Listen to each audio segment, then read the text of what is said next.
ನಿನ್ನ ಕಂಗಳ ಬಿಸಿಯ ಹನಿಗಳು ಕಥೆಯ ಹೇಳಿವೆ.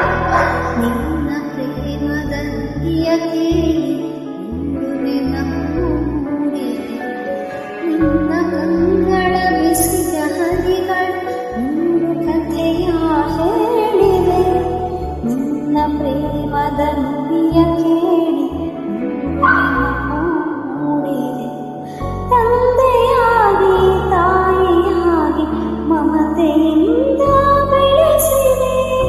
ಬಿಸಿಲು ಮಳೆಗೆ ನರಳದಂತೆ ನಿನ್ನ ನೆರಳಲಿ ಸಲಹಿದೆ. ಆ ಪ್ರೀತಿಯ ಮನ ಮರೆದಿದೆ.